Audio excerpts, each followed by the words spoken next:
حضرت ابو کبشہ عمرو بن سعد الانماری رضی اللہ تعالی عنہ سے روایت ہے کہ انہوں نے رسول اللہ صلی اللہ علیہ وسلم کو فرماتے ہوئے سنا کہ میں 3 باتوں پر قسم کھاتا ہوں اور ایک بات تمہیں بتاتا ہوں، اسے یاد رکھو کہ کسی بندے کا مال صدقہ کرنے سے کم نہیں ہوتا، اور جس پر ظلم کیا جائے وہ اس پہ صبر کرے تو اللہ تعالیٰ ضرور اس کی عزت میں اضافہ فرماتا ہے، اور جو شخص مانگنے کا دروازہ کھولتا ہے تو اللہ تعالیٰ اس پر فقر اور محتاجی کا دروازہ کھول دیتا ہے۔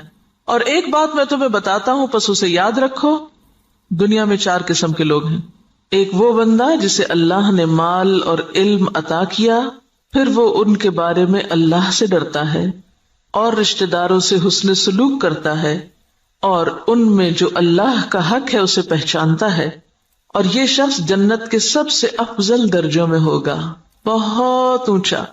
اور وہ بندہ جسے اللہ نے علم تو دیا مگر مال نہیں دیا، بس وہ سچی نیت رکھتا ہے اور کہتا ہے اگر میرے پاس مال ہوتا تو یقیناً میں بھی فلاں آدمی کی طرح عمل کرتا، اور فلاں سے مراد اس کی اوپر والی کیٹیگری ہے کہ جس شخص کو اللہ نے مال اور علم دونوں دیے، بس اس کی نیت یہ ہے تو اس کا اور پہلے شخص کا اجر برابر ہے، وہ بھی درجوں کے اعتبار سے قیامت کے دن بلند ترین درجوں میں ہوگا۔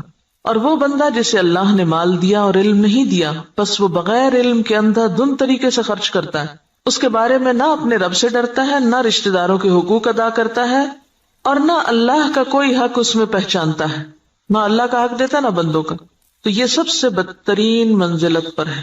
اور وہ بندہ نہیں عطا کیا اس کو اللہ نے مال اور نہ علم، تو وہ کہتا ہے اگر میرے پاس مال ہوتا تو یقیناً میں بھی فلاں آدمی کی طرح عمل کرتا، اور فلاں سے مراد اس کی اوپر والی کیٹیگری ہے جو اپنا مال بے انتظامی سے اندھا دھند خرچ کر رہا ہے، بس اس کی نیت یہ ہے تو ان دونوں کا بوجھ برابر ہے۔ اب آپ یہاں دیکھیے کہ آپ صلی اللہ علیہ وسلم نے ساری دنیا کے لوگوں کو 4 حصوں میں بانٹ دیا۔ ایک وہ جس کے پاس مال بھی ہے اور علم بھی ہے، اور جس کو اللہ یہ 2 نعمتیں دے دے اس کی خوش قسمتی کا تو کیا ٹھکانا۔ وہ کیا کرتا ہے؟ مال کو اپنے علم کے ساتھ ایسی ایسی جگہوں پہ خرچ کرتا ہے جہاں سے وہ بہترین فائدے اٹھاتا ہے، یعنی درجہ یا اس کا اجر اور ثواب بہترین پاتا ہے۔ یہ بالکل ایسے ہی ہے کہ جیسے آپ دیکھیں ایک بالکل ان پڑھ تاجر ہوتا ہے جو نہ مارکیٹ کو جانتا ہے، نہ تجارت کے اصول قاعدے جانتا ہے، نہ اسے کوئی پتا ہے، اور وہ تجارت کرنے کھڑا ہو جاتا ہے، تو وہ مال کہاں لگائے گا؟ گواں بیٹھے گا، لاس کر لے گا۔ اور ایک وہ ہے جو پڑھا لکھا تاجر ہے، تجارت سے پہلے اس نے ایک ڈگری کی، یا ڈگری نہیں بھی کی تو ایک تجربہ حاصل کیا ہے، اور وہ مارکیٹ کو بھی جانتا ہے، حالات بھی جانتا ہے بہتر طور پر، اب وہ باقی سب سے آگے نکلتا چلا جائے گا، یعنی اس کا جو پروفٹ ریٹ ہے یا اس کا جو نفع کا جو مقام ہے وہ تو بہت آگے، وہ تو تھوڑے ہی عرصے میں بہت کچھ کما جائے گا، کیونکہ اس کو پتا ہے کہ مال کو کہاں لگانا ہے اور کیسے لگانا ہے۔ اس کے برعکس ناسمجھ شخص کچھ بھی نہیں کر سکے گا، مال ضائع کر دے گا۔ جیسے دنیا میں علم والے مال کو بہتر طور پر استعمال کرنا جانتے ہیں، اسی طرح دین کے علم کے ساتھ بھی انسان اپنے مال کی یا منی مینجمنٹ جو ہے اس کی بہترین حسن تدبیر کرتا ہے اور بہترین جگہوں پر خرچ کرتا ہے۔ مثلا بظاہر عام لوگوں کو وہ ایک چھوٹا سا کام نظر آتا ہے، یہ چھوٹی سی نیکی نظر آتی ہے، لیکن اس کے نزدیک وہ بہت بڑی نیکی ہوتی ہے اور وہ سوچ سمجھ کے خرچ کرتا ہے۔ ایسا شخص بعض اوقات چھوٹی چھوٹی نیکیوں سے بھی بہت بڑے درجے پاتا ہے، ذرے سے بھی وہ اجر عظیمہ کماتا ہے، اپنی اچھی نیت کی وجہ سے، اپنے اچھے طریقے کی وجہ سے، سمجھداری کی وجہ سے۔ تو نتیجہ کیا ہوگا؟ قیامت کے دن وہ اعلیٰ ترین مقام پر ہوگا۔ ایک دوسرا شخص ہے، اس کے پاس مال کوئی نہیں لیکن علم ہے، اس علم کی بنا پر وہ یہ سوچ رکھتا ہے کہ اگر کبھی میرے پاس بھی مال آیا تو میں بھی فلاں کی طرح کا، اس کو آئیڈیالائز کر رہا ہے، فلاں کی طرح نیکی کے کام کروں گا، اور یہ اس کی سچی نیت ہے۔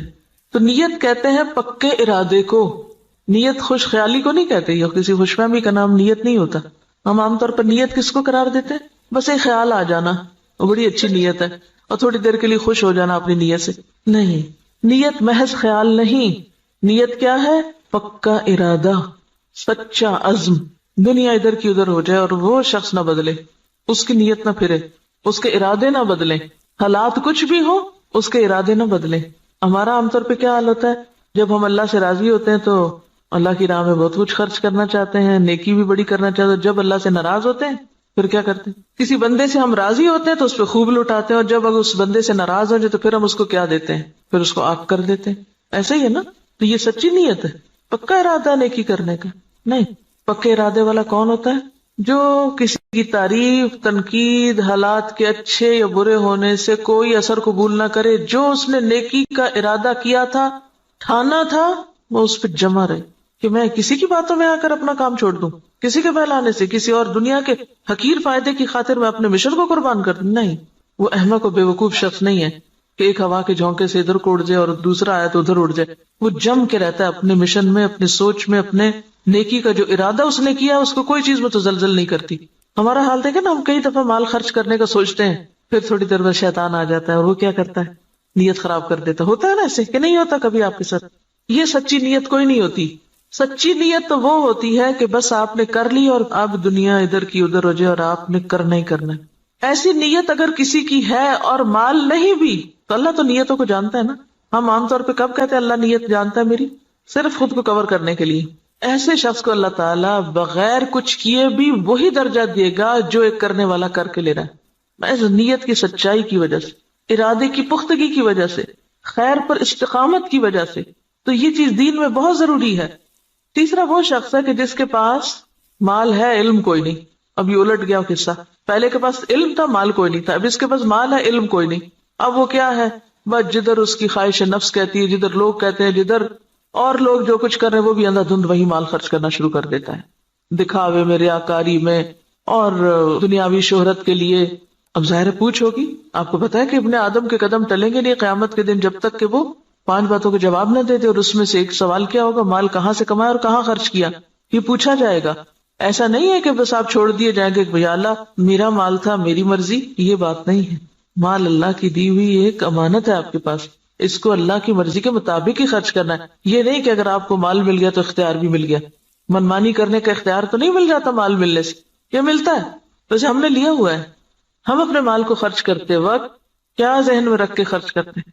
میرا مال میری مرضی، کیا مرضی کرو. کوئی سمجھائے بھی تو ہم کیا کہتے ہیں؟ جہاں جی چاہے اڑاؤں. تم کون ہوتے مجھے کچھ کہنے والے؟ میرے پیسے ہیں نا، جو چاہوں کروں. اور وہ اس کی نیت کیا ہے؟ کوئی اس کی نیت نہیں. خاص طور پر جو حدیث کے الفاظ ہیں نا قابل غور ہے. لا يصل فيه رحمه ولا يعلم لله فيه حقا. نہ رشتہ داروں کو دیتا ہے اور نہ اللہ کا حق پہچانتا ہے، نہ فی سبیل اللہ خرچ کرتا ہے. یہ مالدار شخص قیامت کے دن سب سے بدترین جگہ پر ہوگا کہ جس کو اللہ نے دنیا میں مال تو دیا لیکن اس کے پاس کوئی سمجھ نہیں ہے کہ اس نے اس کے ساتھ کرنا کیا ہے. اور چوتھا وہ ہے بدقسمت کہ جس کے پاس ہے بھی کچھ نہیں ہاتھ میں لیکن آئیڈیالائز اس کو کرتا ہے. یہ اس تیسرے شخص کو کہ جو غلط جگہوں پہ مال خرچ کر رہا ہے. عام طور پر ہم لوگ کس کی پیروی کرنا چاہتے ہیں؟ اس شخص کی جس کے پاس مال ہے اور وہ نیکی کے راستے میں خرچ کرتا ہے، یا اس کی جس کے پاس مال ہے اور وہ دکھاووں کے لیے خرچ کرتا ہے؟ انڈیا کا کوئی امیر ترین شخص اور وہ کہتا ہے کہ میں کھانا تو 2 وقت کا کھاؤں گا، لیکن اگر کوئی شخص اعلیٰ تعلیم حاصل کرنے کے لیے وظیفہ چاہے تو اپنے مال میں سے اس پہ خرچ کروں گا. تو یہ ایک ایسی مثال ہے نا کہ اس کے پاس ہے بہت کچھ لیکن وہ صرف ذاتی عیاشی میں نہیں اڑا رہا، وہ اعلیٰ مقاصد میں خرچ کر رہا ہے. اور لوگوں کے لیے ایک مثال یہ بھی، اور ایک وہ شخص ہے کہ جس کے پاس ہے اور وہ محض خواہشات کی تکمیل میں اور ذاتی خوشی میں خرچ کر رہا ہے. تو نتیجہ کیا ہے؟ باقی لوگ بھی اس کو آئیڈیالائز کر رہے ہیں اور وہی کچھ کر رہے ہیں. آج آپ دیکھیں کہ ہمارے معاشرے میں جس طرح نمود و نمائش ہو گئی ہے یا اس کے مظاہر جو نظر آتے ہیں، اس کے پیچھے کیا چیز ہے؟ فضول خرچی کے پیچھے کیا نفسیات ہوتی؟ دکھاوا اور نمود و نمائش کے پیچھے کیا ذاتی بڑائی کا جذبہ کہ لوگ مجھے بڑا مان لیں. تو قیامت کے دن ایسا شخص کہاں ہوگا؟ اخبث المنازل، اسفل سافلین، وہ سب سے نیچے ہوگا کیونکہ اس نے اللہ کی نعمت کا غلط استعمال کیا. تو ہم سب کے لیے کیا ضروری ہے کہ ہم اپنے اپنے طریقوں کا جائزہ لیں. کوئی پیسہ خرچ کرنے سے پہلے ذرا رک جائیں اور سوچیں کہاں دے رہے ہیں، کس کو دے رہے ہیں، کیوں دے رہے ہیں، کیا مقصد ہے، کیا نیت ہے، کیا ارادہ ہے.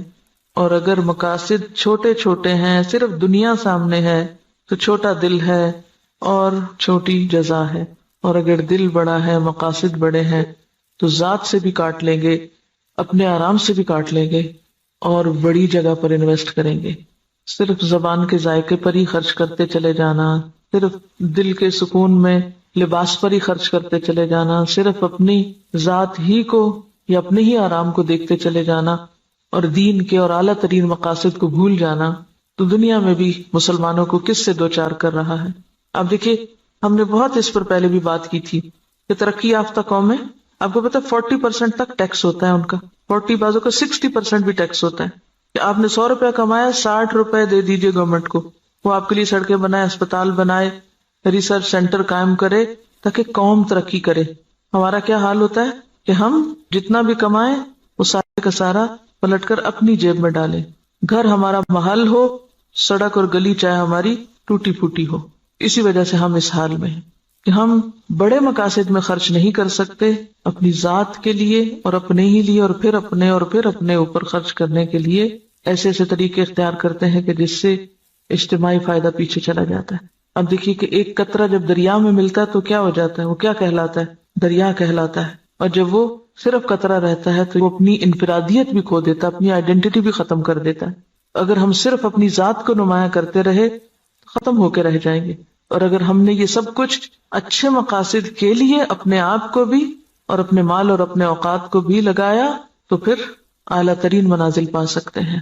یہاں جو بات یاد رکھنے کی ہے، بظاہر تو حدیث بالکل واضح ہے، مطلب صاف ہے، سمجھ میں آنے والا ہے، لیکن عملی طور پہ کیا کرنا ہے؟ ہر شخص اپنے اوپر کچھ نہ کچھ صدقہ لازم کرے، کچھ نہ کچھ کسی کو ضرور دے، چھوٹا ہو یا بڑا، اور دے کے تجربہ کرے کہ یہ بات کس قدر سچی ہے۔ آپ دے کمی نہیں ہوگی، اس سے زیادہ آئے گا۔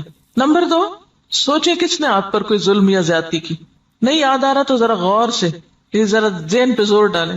میرا نہیں خیال زور ڈالنے کی ضرورت، ایسی باتیں تو ہمیں ہر وقت یاد رہتی ہیں۔ کس نے میرے ساتھ کیا زیادتی کی ہوئی، سوچیں کس نے میرے ساتھ کیا ظلم کیا اور میں نے اب تک اس کو معاف نہیں کیا، ان سب کو آج معاف کر دیں، اور اپنے دل سے ان ظلم و زیادتی کے باتوں کو نکال کے دروازہ بند کر دیں، صاف کر دیں، صفائی کر دیں دل کی۔ معاف کرنے کا سب سے بڑا فائدہ صرف انسان کو خود ہوتا ہے، اپنا دل اطمینان میں آ جائے گا، اچھا کوئی بات نہیں، وہ بھی انسان ہے نا، پتہ نہیں اس کی کیا کیا مجبوریاں، اس کو کیا کیا کمی ہے، اس پہ کیا ظلم و زیادتی زندگی میں ہوئی، اس کو کیا کیا محرومی ہوئی، اس کو معلوم نہیں کیسا ماحول ملا، تو اس کو معاف کر دیں۔ اس کا کہاں سے پتا چلے گا کہ آپ نے معاف کیا؟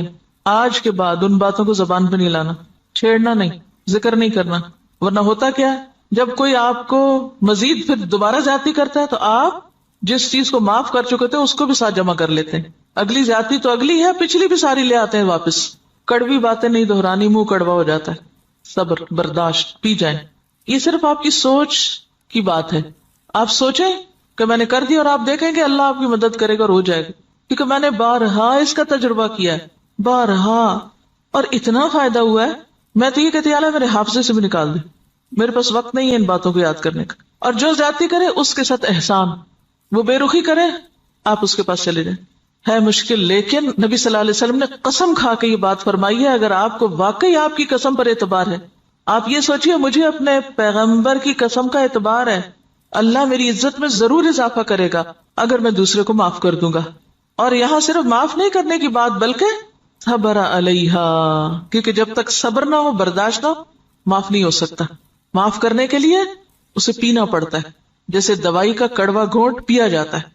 اور اگر آپ یہ نہیں کر سکتے نا، پھر اپنی معافی کی بھی توقع کم کر دیں۔ آپ اگر دوسروں کو نہیں معاف کر سکتے تو مت پھر امید رکھیں کہ آپ کو معاف کیا جائے۔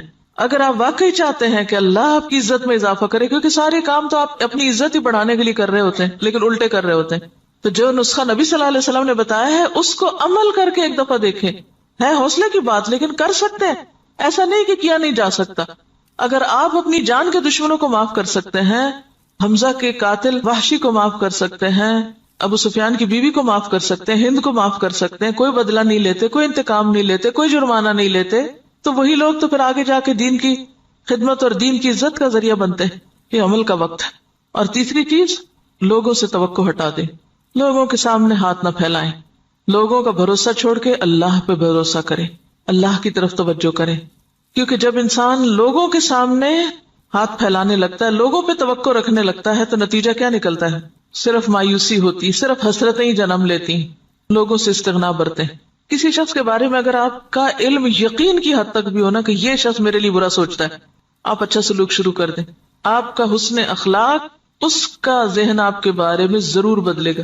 لیکن اگر آپ دوسری طرح معاملہ کرتے رہیں، دو چار تانے دے کے، دو چار پچھلی باتیں یاد کرا کے، شکوے شکایتیں کر کے، سوال پیدا نہیں ہوتا کہ خود بھی راحت پائیں اور دوسرے بھی آپ سے پائیں، اور آپ ان انعامات کو پا سکیں جو اللہ نے صرف ان قربانی کرنے والوں کے ہی لیے لکھے. پہلے حدیث میں مال کا صدقہ ہے، دوسری حدیث میں عزت کا صدقہ ہے، نفس کا صدقہ ہے. مال کا صدقہ پھر آسان ہے، عزت کا صدقہ مشکل. لیکن جو جھکے گا وہی بلند ہو سکے گا، اکڑنے والا کبھی بلند نہیں ہو سکتا. انک لن تخرق الارض ولن تبلغ الجبال طولا. سبحانک اللہم وبحمدک نشہد ان لا الہ الا انت نستغفرک ونتوب الیک. السلام علیکم ورحمۃ اللہ وبرکاتہ.